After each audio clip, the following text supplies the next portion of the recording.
Hello दोस्तों, स्वागत है आप सभी का आपके अपने चैनल गुरुमंत्र इंस्टीट्यूट पर। आज का ये वीडियो 12th क्लास मैथमेटिक्स का रहेगा। क्लास 12 ध्यान से समझ लीजिएगा, 12th वाले सभी लोग। गणित की ये क्लास है। गणित में आज हम नई प्रश्नावली 4.5 को स्टार्ट करेंगे। ये न्यू सिलेबस के अकॉर्डिंग है, ध्यान से समझ लीजिएगा। न्यू सिलेबस के अकॉर्डिंग है। पुरानी किताब है आपके पास तो ये एक्सरसाइज 4.6 में मिलेगी। नई किताब है 2024 वाली, तो उसमें ये 4.5 में मिलेगी एक्सरसाइज। इस एक्सरसाइज में जो सवाल हैं, देखिए इस तरीके से आएगा। आव्यूह विधि से हल करो। आव्यूह विधि से हल करने वाला सवाल आपका एक सवाल 100% बोर्ड में आएगा। 100% आएगा, ध्यान से समझ लीजिएगा। और 8 अंक का सवाल रहेगा। 8 अंक का सवाल आएगा, ठीक है। इस चीज को सीखेंगे, अभी मैं आपको सिखाऊंगा। अब उससे पहले यहां पर देखिएगा, सवाल एक्सरसाइज के सवालों को समझोगे। एक्सरसाइज के सवाल किस तरह से दे रखे हैं, ध्यान से देखिएगा। यहां पे दे रखा है, पहला सवाल है कि निम्नलिखित प्रश्नों 1 से लेकर 6 तक की दी गई समीकरण निकाय का संगत अथवा असंगत रूप में वर्गीकरण करो। ये देखिएगा, पहली निकाय ये है, दो समीकरणें दे रखी हैं, ये दो समीकरणें दे रखी हैं, ये दो समीकरण, ऐसे ये तीन दे रखी हैं। सवाल पेपर में ऐसे संगत और असंगत का नहीं आएगा। सवाल आएगा कि आव्यूह विधि से हल करो। आव्यूह विधि से हल करना आना चाहिए आपको। संगत और असंगत तो अपने आप निकल जाता है। कैसे, देखिए ये है आपका पहला सवाल है, दो समीकरण दे रखी हैं। इस समीकरण को पहले आव्यूह में बदलो। क्या बदलो? आव्यूह में। आव्यूह में कैसे बदल देंगे भाई, ये देखिएगा। ये पहला यहां पर x कितना दे रखा है, एक x दे रखा है तो यहां पर एक लिख देंगे। y कितने दे रखे हैं, दो दे रखे हैं तो दो y लिख देंगे। ऐसे यहां पर x कितना है, दो है तो ये दो लिख देंगे। y कितना है, तीन है तो तीन लिख देंगे। समीकरण किस रूप में दे रखी है, x और y में दे रखी है। कितने वेरिएबल हैं, x और y। यदि z होता तो इसके नीचे ही z लिख देते। और ये किसके बराबर दे रखी है, ये दो और तीन, तो यहां पे लिख देंगे दो और तीन, इस तरह से। तो यहां पे से हमने क्या करेंगे, यहां से देखिएगा, ऐसे सवालों को क्या करना है हमको। सिंपली इसमें से पहले आप क्या निकालो, ये संगत और असंगत के लिए। देखिए संगत और असंगत का बता रहा हूं, केवल संगत और असंगत के लिए हमको क्या करना होता है वो सीख लो पहले। यहां से सिर्फ और सिर्फ ए का मॉड निकालेंगे। ए का मॉड कैसे, इसकी मल्टीप्लाई इसमें कर देंगे, एक तिया तीन, फिर माइनस दो की मल्टीप्लाई दो में कर देंगे, चार हो जाएगा। तीन में चार गया, माइनस का एक आ गया। तो ए का जो मॉड है यहां पर कितना आ गया, माइनस का एक आ गया। ये माइनस का एक आ गया, तो हो जाएगा संगत। तो हो जाएगा संगत। यदि ए का मॉड आपका जीरो बराबर आ जाए, यानी कि जीरो आ जाए, तो हो जाएगा असंगत। क्या हो जाएगा, असंगत। बात समझ में आई या नहीं आई? संगत और असंगत कैसे निकालते हैं? यदि आपका ए का मॉड जीरो से अलग कुछ भी आ रहा है, जीरो के बराबर नहीं आ रहा है, तो वो संगत होगा। संगत क्यों होता है? क्योंकि ये मैंने पहले ही आपको बताए थे कि यदि कोई भी कोई मैट्रिक्स दे रखा है और उसका मॉड यदि जीरो आ जाए, यदि उसका मॉड जीरो आ जाए तो उसका ए इनवर्स नहीं निकाल सकते। उसका ए इनवर्स कभी भी फाइंड नहीं किया जा सकता। और यदि ए का मॉड जीरो ना आए, यहां पर यदि जीरो आ जाएगा, ए का मॉड, किसी भी मैट्रिक्स का मॉड यदि उसका जीरो आ जाए, तो उसका कभी भी इनवर्स नहीं निकलता है। यानी कि वो व्युत्क्रमणीय नहीं होगा। उसका ए इनवर्स का कोई भी अस्तित्व नहीं होगा। यानी कि यहां पर ए इनवर्स का कोई भी अस्तित्व नहीं होगा। क्यों नहीं होगा? क्योंकि उसका ए का मॉड जीरो आ रहा है। और यदि जीरो नहीं आएगा तो वो अस्तित्व ए इनवर्स निकल सकता है। ए इनवर्स हम निकाल सकते हैं। जब ए इनवर्स निकाल सकते हैं तो वो संगत होगा। बात खत्म। संगत और असंगत समझ में आ गए? बस यही चीजें हैं और कुछ।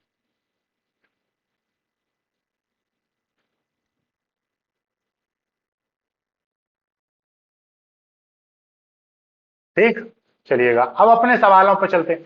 अब मैं आपको यहां से संगत और असंगत तो ये सीख ही गए हो, लेकिन मैं आपको आव्यूह विधि से हल करना सिखाता हूं, ए इनवर्स निकालना सिखाता हूं कि ए इनवर्स, इन्हीं सवालों के ए इनवर्स निकालना सिखाता हूं, ठीक है। तो उससे आपको पता रहेगा, ठीक। इस तरह से क्वेश्चन देगा कि आव्यूह विधि से हल कीजिए।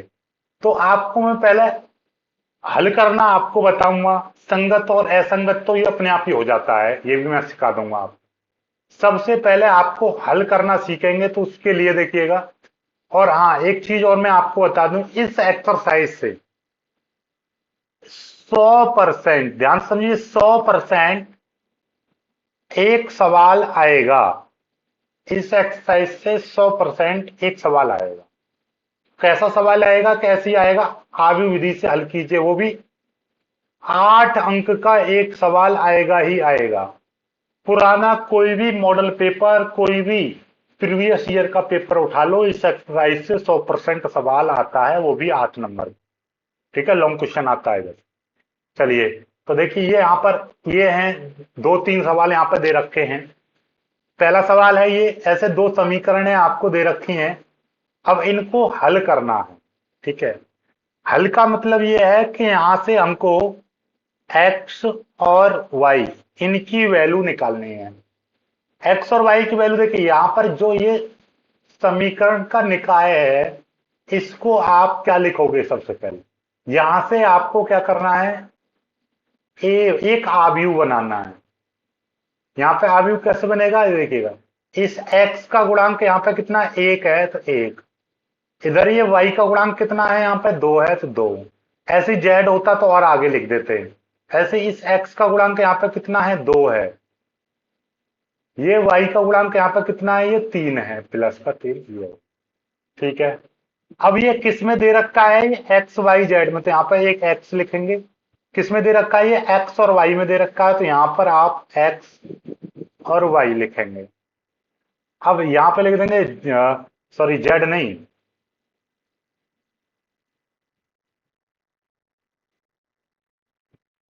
ए हो गया। और यहाँ पे लिखेंगे अब बी बराबर। बी बराबर क्या होता है कि ये किसके बराबर दे रखा है, यहाँ पर ये 2 के बराबर दे रखा है, ये 3, 2 3। ऐसे 3/3 की समीकरण होगी तो भी ऐसे ही करना है। ठीक है, बात समझ में आ गई?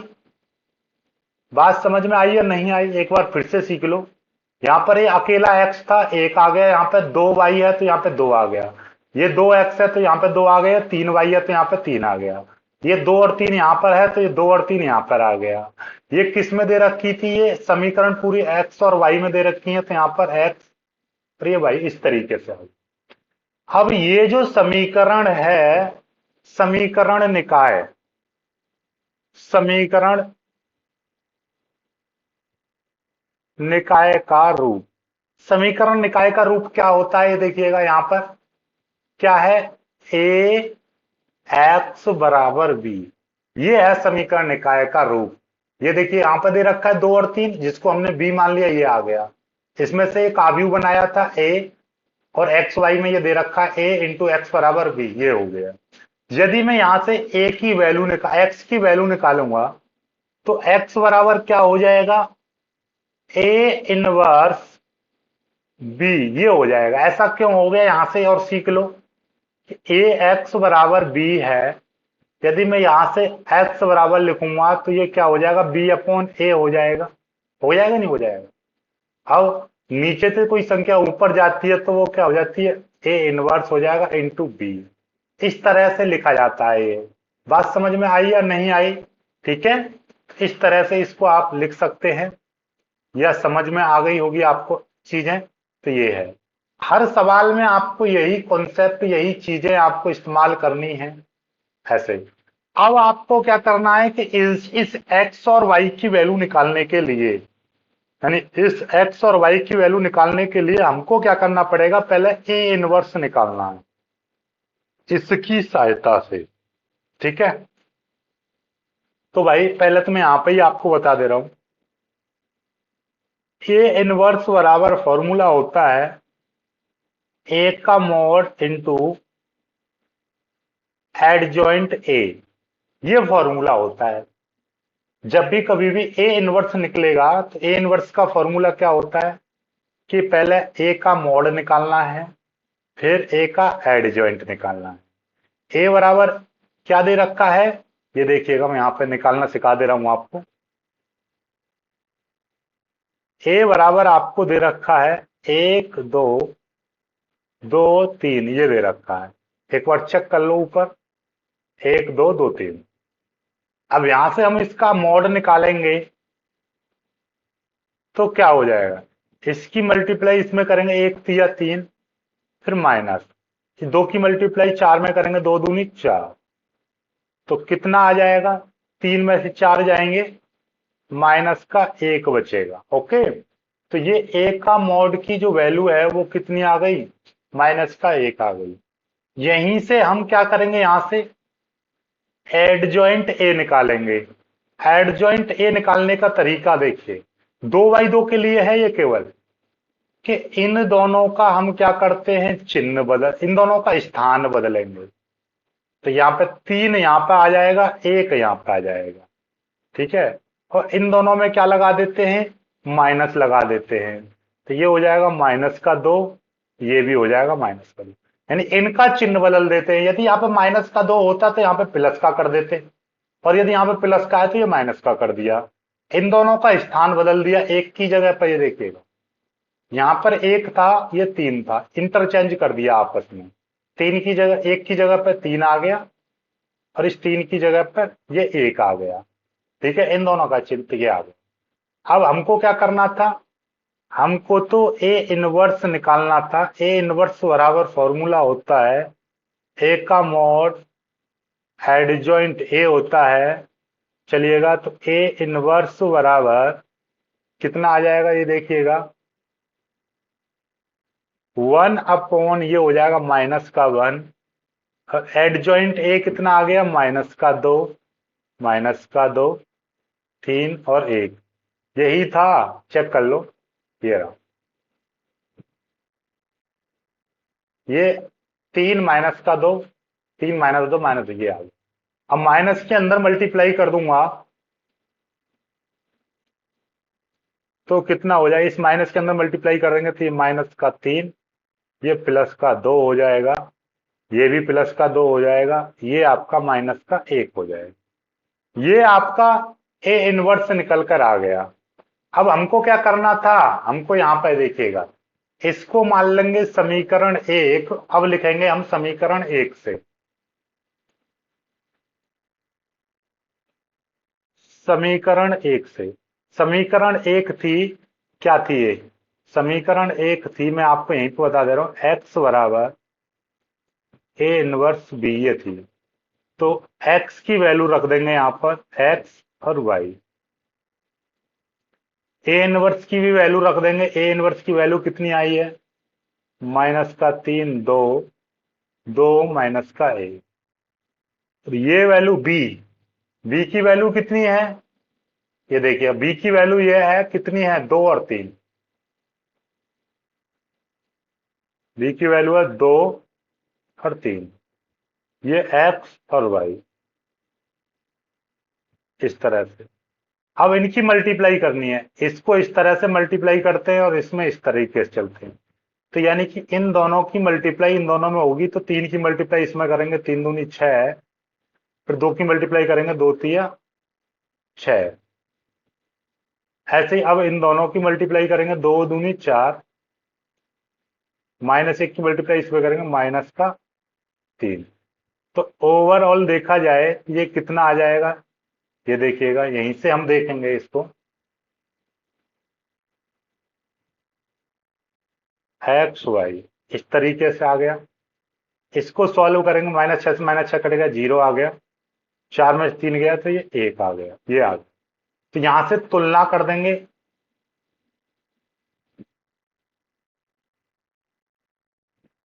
तो x की वैल्यू ये हो जाएगी, तो x बराबर 0, और y की वैल्यू ये हो जाएगी, तो y बराबर 1। इस तरह से मान निकलते हैं, यही दोनों आपके क्या होंगे, आंसर। ठीक है, x और y की वैल्यू निकालनी आ गई या नहीं आई, बताइए। ये 2 बाई 2 का मैंने कराया, एक सवाल और मैं आपको कराऊंगा, देखिएगा यहां से। इसको मैं यहाँ से कॉपी कर ले रहा हूँ, फिर से नीचे उठा दे, ये आ गया। ठीक है, ये है। ओके, समझ में आई या नहीं आई, ये आ गया। अब फिर से वही काम करेंगे, एक बार और देख लीजिएगा, आपको अभी और समझ में आ जाएगा। अब ये दूसरा सवाल करेंगे हम। तो यहां से पहले एक आव्यूह बनाएंगे।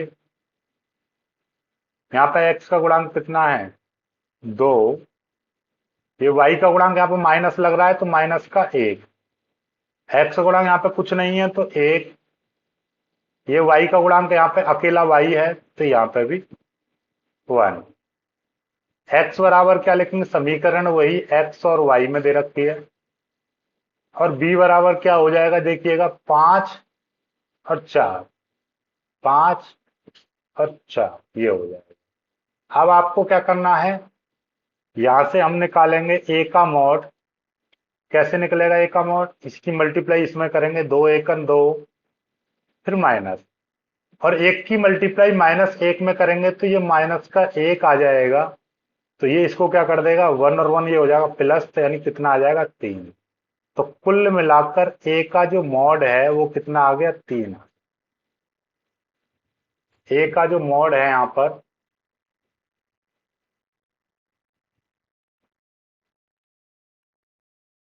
कितना आ गया, 3 आ गया। ओके, अब यहां से हम क्या करेंगे, एड जॉइंट निकालेंगे, एड जॉइंट ए।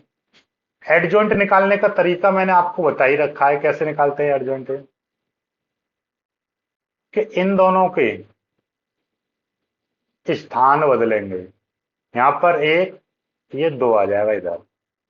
इन दोनों के क्या करेंगे, चिन्ह बदलेंगे। ये माइनस का 1 है, तो यहाँ पे हो जाएगा प्लस का 1, और ये प्लस का 1 है, तो ये हो जाएगा माइनस का 1।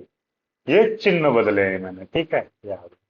अब हम क्या करेंगे, ए इनवर्स बराबर फॉर्मूला, यहाँ पे लिख दे रहा हूं मैं। ए इनवर्स बराबर फॉर्मूला होता है 1/a का मॉड एडजॉइंट ए। तो ए इनवर्स बराबर 1/a का मॉड, कितनी वैल्यू है, 3, ये रही 3।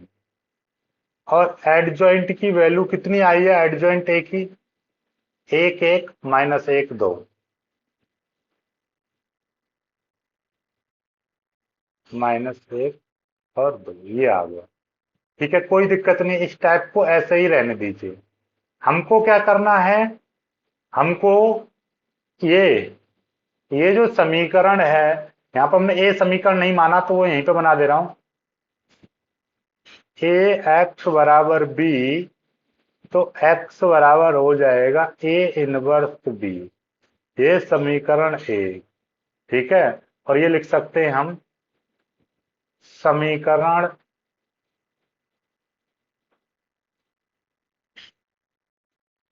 इस समीकरण निकाय का रूप ये हो गया, ठीक है। और यहां से हमने x की वैल्यू निकालेंगे, तो x बराबर ए इनवर्स बी, ये आ गया। अब यहां पे लिखेंगे हम, समीकरण 1 से क्या था, x बराबर ए इनवर्स बी, तो x की वैल्यू टू एक्स वाई, और ए इनवर्स की वैल्यू, ए इनवर्स वैल्यू 1/3, 1 1 -1 2, 1 1 -1 और 2 इंटू बी। बी की वैल्यू 4 5, चेक कर लो, ये सॉरी 5 और 4 है।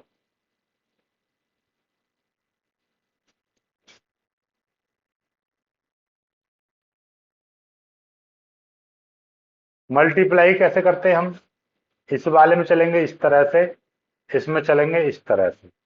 तो ये 1/3, ऐसे जो भी संख्या आएगी उसको ऐसा ही रहने दी। पहले इन दोनों की मल्टीप्लाई इन दोनों में करेंगे, तो इसमें एक की मल्टीप्लाई, 1 पंजे 5 प्लस 1 चौके 4। ऐसे ही अब इन दोनों की मल्टीप्लाई करेंगे, 1 पंजे -5, 2 दूनी 4, इस तरीके से आ जाए। ठीक है, 1 पंजे -5 और 2 चौके 8, 2 चौके 8, सॉरी, दो चौके क्या हो जाए ना, हाँ ओके। इसको और थोड़ा सा यहाँ पे सॉल्व कर दें तो 1/3, चलो नीचे लिख, नीचे करेंगे सॉल्व इसको।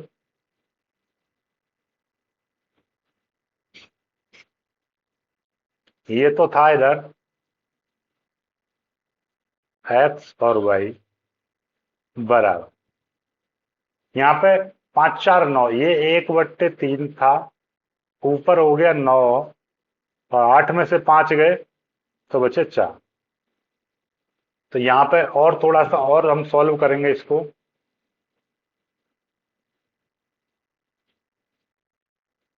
एक्स और वाई बराबर, ये हो जाएगा 9/3, ये हो जाएगा 4/3। इसको और थोड़ा सा सॉल्व करें हम, एक्स और वाई बराबर 3 से ये कट जाएगा, 9 3 तिया 9, और ये 4/3 ही रहेगा। तो तुलना करेंगे हम,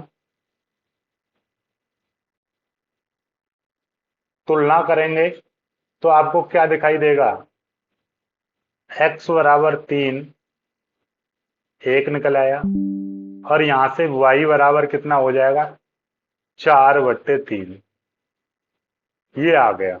ठीक है, तो ये आपके दोनों की दोनों वैल्यू यहां पर निकल आई हैं। चलिएगा, हमारा बैटरी बीत गया। अब आते हैं तीसरा सवाल। ये समीकरण है, इससे हमने क्या बनाया, आव्यूह बना दिया। ये x बराबर आके ये y b बराबर आ गया। ठीक है, चलिएगा, समीकरण का रूप क्या हो जाएगा, ए एक्स बराबर बी, एक्स बराबर इतना हो जाएगा। अब हम ए आपको दे रखा है, यहां से हम ए का मॉड निकालेंगे। जैसे ही ए का मॉड निकाला, ये जीरो आ गया। तो जीरो आ गया, तो ए का मॉड आपका जीरो आ गया, तो ए इनवर्स ज्ञात नहीं किया जा सकता। जब ए इनवर्स ही नहीं निकलेगा, तो ना ही इसका हल हो सकता है। बात समझ में आ गई। तो ये आपका यदि संगत और असंगत का पूछेगा, तो ये क्या हो जाएगा, असंगत हो जाएगा। असंगत क्यों हो जाएगा, क्योंकि ए का मॉड क्या आ गया, जीरो आ गया। जब ए का मॉड जीरो आ जाएगा, तो वो क्या कहलाएगा, असंगत कहलाएगा। समीकरण निकाय ए संगत कहलाएगा। ठीक है, समझ में आ गई चीजें। वीडियो को लाइक करना, यहां तक शेयर करना, चैनल को सब्सक्राइब कर लीजिएगा।